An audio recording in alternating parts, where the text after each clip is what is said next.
We are out walking the dog, and we're gonna do what I call an out and back.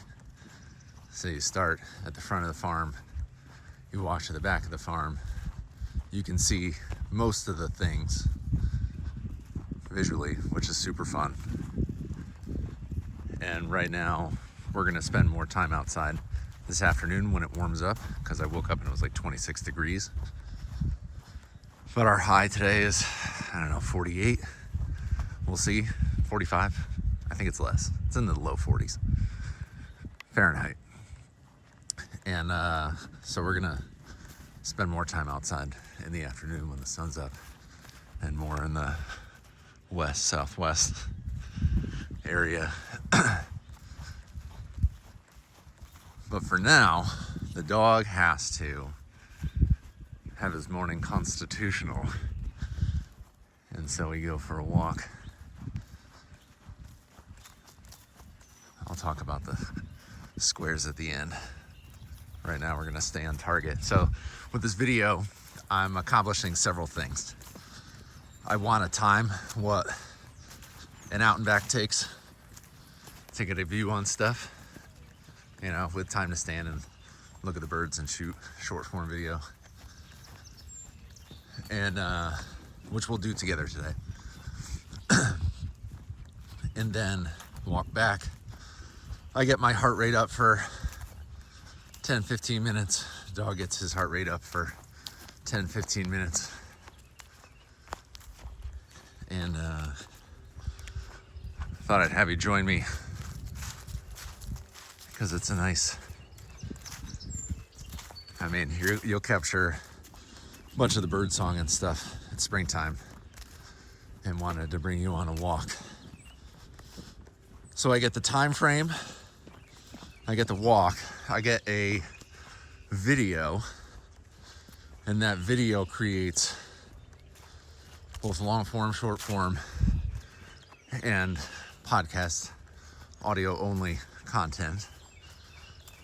And it's also a timestamp of my life, of what I'm doing, where I'm doing it, and what it looks like. And I've been capturing that information for 2 decades now. There's a lot of fun stories in there. And you get to see things on a time scale when you have that large of an archive. That's really fascinating, and makes you think about, like, all right, I know how hard I worked. Those are the things that I did. That's what it looked like. Oh, I would change that. I would change that. I would do this differently. And that regular review that's built into my system helps me iterate. Sorry, I wonder if you can capture the neighbor's kid's got a modified muffler on his truck, and it's loud, and it like reverberates throughout the hollow when he drives up the hill, at least twice a day. But anyways, we'll try not to be distracted. Man, it's noisy. What was I saying? So I got this archive. You get to see what the effort that you expended was versus what the outcome has been, and analyze it. You know, part of the scientific method. It's marketing is all about iteration, and you realize that life is a journey and all that cliche stuff, where it's about the path that you set for yourself. You know, as we walk our metaphor, and the dog sniffs for deer poop. If I don't keep an eye on the dog, he will eat deer poop. And just sit there and munch on it until I'm like, stop it. Come on. He's hanging back because he knows too. Plus there's good smells there.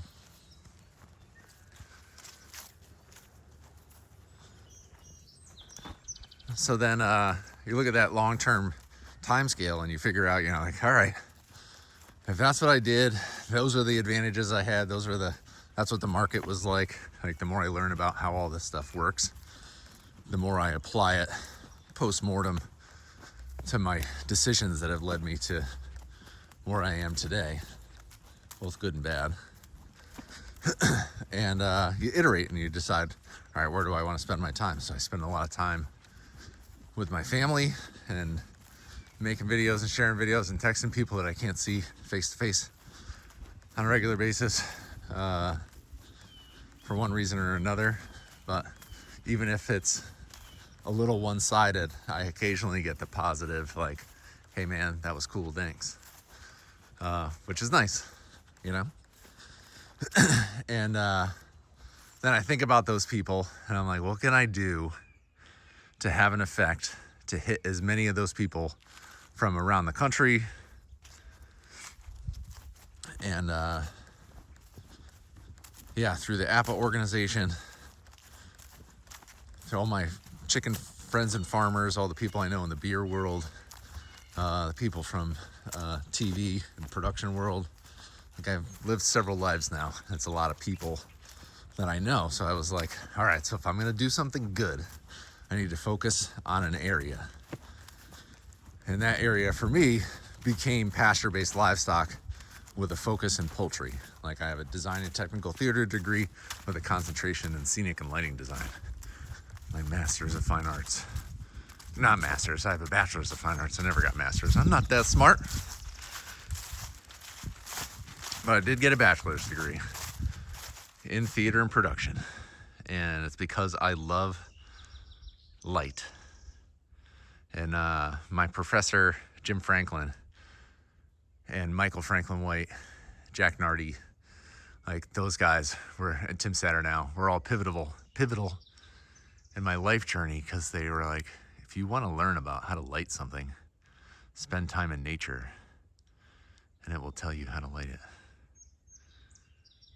And I thought that was so profound, so that when I come out here at all hours of the night, where I've got photos and videos of the stars at night, me cutting this path through the woods 12 months a year, all those things that I've been sharing on this channel are a study of my environment and the lighting and inappropriate dog urinating that happens in my life. So you just got the, I would normally, pull out my phone.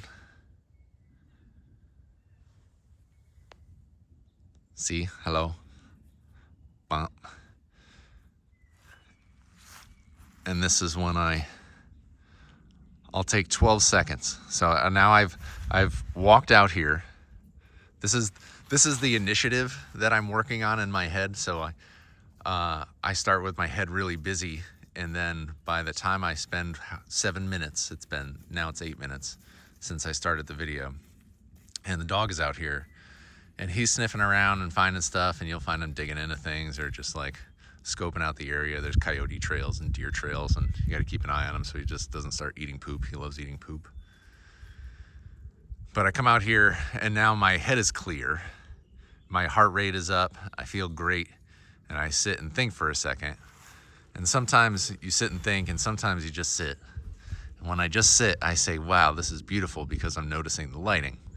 And then I pull out this phone and I say, oh, you know what? Let's do 0.5. There you go. And we're gonna shoot a 12-second video.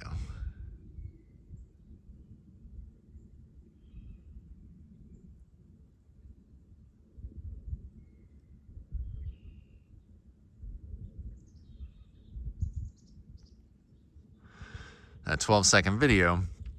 Now, that has been a consistent length that I shoot at, and I can send that short video so that if somebody is very busy, they will watch a 12-second video. Typically, if they're somebody that I know, then I'm sending it to them directly, but it's not burdensome on their day. And then 3 seconds is fun if you have like a lot of motion or something really cool that just like can loop. But I like the 12 seconds where you get 180 degrees, or like a little less than that. I don't know. We'll call it 100 degrees of rotation, and just show your environment. And that is an initiative so I've worked out now. So say you're going out to morning chores. Right now I'm doing morning chores. Morning chores are done and all the chickens are fed and everything is good. Now I'm stopping and pausing So first you stop and sit and say, and try to clear your head, a little meditation. And then you notice the things around you and where the light plays and what the birds are doing and how the grass is growing, how the plants intermix and all that stuff. And you just study your environment. You could do this in the city. You can do this out in nature. I recommend nature because it has really positive feedback. And then I take a little clip that I want to send and share with my friends and family for how I see the world. And then I will post that to YouTube. And then I have a YouTube link because YouTube doesn't really require a sign in to be on it for very long, like Instagram and Meta and stuff does. Eventually like locks you out, which I don't enjoy because I don't want to force anybody to use a social network to get in touch with me. So that's why YouTube, even though we don't have to get into the politics of YouTube, but it's the most easily shareable link. It's also where a lot of my core demographic of my other channels exist. So it pays for me to know the platform.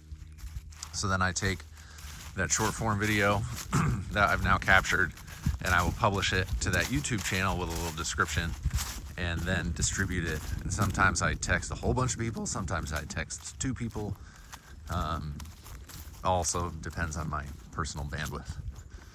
These poles right here, I had set up a perimeter fence of high tensile wire, and I angled them out to try to make it more deer proof because the deer don't like the angle because they have a harder time judging it. And then the wire goes in there and the peg goes in there and holds the wire. But that is down to make it easy to mow.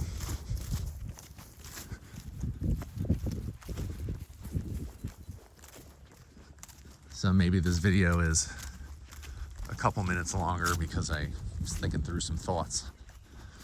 But now we'll wrap it up on the way back because it's the initiative that I want to put together, and I'm figuring out how to market the initiative to a specific demographic. So to give the full context here, maybe I'll just think this through out loud. That's what we'll use our walk for, because now the brain's going. The dog's doing his business. Quite literally, now I've caught him twice. Got a burn pile for the future. I've always gotten a burn permits when I do a burn, and the neighbors call and say that I'm illegally burning and lie. And I've had the police come out and say, hey, you're doing a burn. And I was like, yeah, I got a permit. He's like, yeah, I know. And he's like, I heard you're burning construction materials from the neighbors. And I was like, no, I'm not, if you would like to come back and see it. And he came back and he was like, yeah, now it looks like you're, took him for a ride in the ATV. And yeah. Anyway. Oh, there's a coyote down there. No way.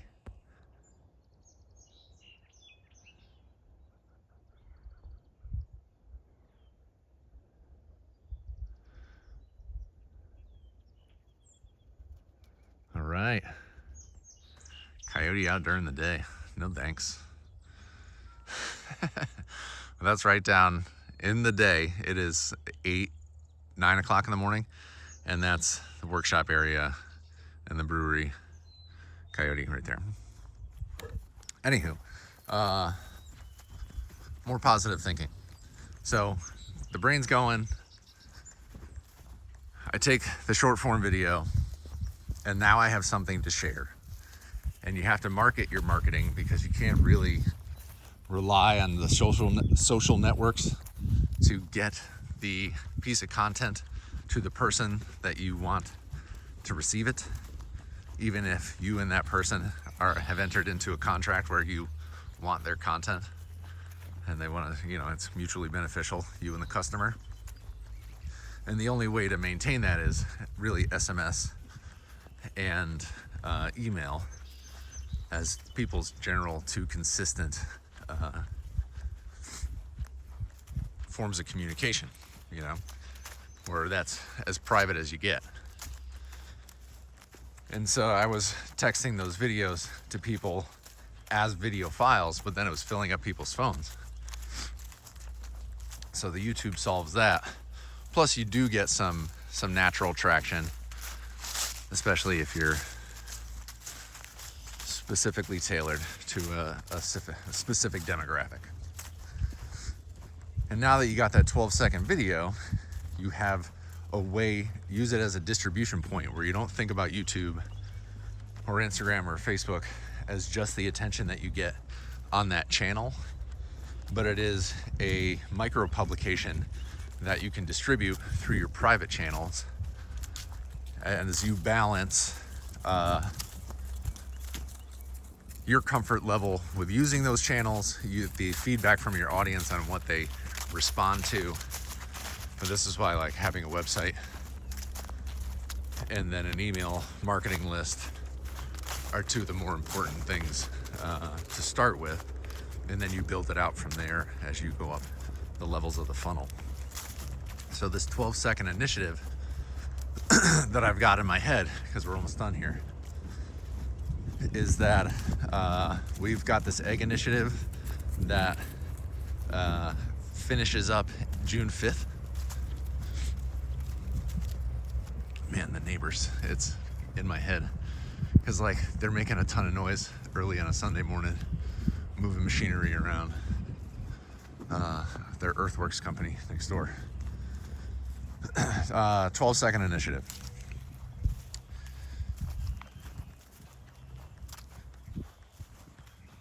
We're on June 5th. There's they closed the comments for the FDA and the USDA initiative to label eggs. So between now and then, focus on publishing 12-second clips where you make one point. You don't use any audio, you use trending audio. Doesn't matter. Make a 12-second clip, hashtag APA, hashtag pasture raised, and share that with your communities and build up statistical significance around the topic by all of us contributing search engine optimization in an aligned effort. And so I would use my knowledge of search engine optimization, my community building through the APA organization, to group project an SEO effort in order to garner, gain, grow statistical significance for a topic that affects all of the people that I take nature videos for and share photographs.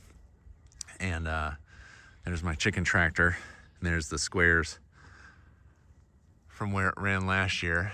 And then I got all the space to run it this year. There's a wet spot in here and a wet spot down here that make it complicated, but they're nimble and small and you can adjust. And there's the back of the tasting room. And so if I can mobilize that group, that industry group of pasture poultry producers around this centralized topic for the next 65 days or so, using this initiative to blast the SEO and the AI context windows as they continue to scrape the internet, that we will surface in the results when people talk about pasture raised. And then people are getting their information from the industry professionals instead of just the influencers who may or may not have the context or the experience of having tried to do it themselves. All right, I gotta go. 18 minutes, so we figure I can do this in as little as 12 minutes.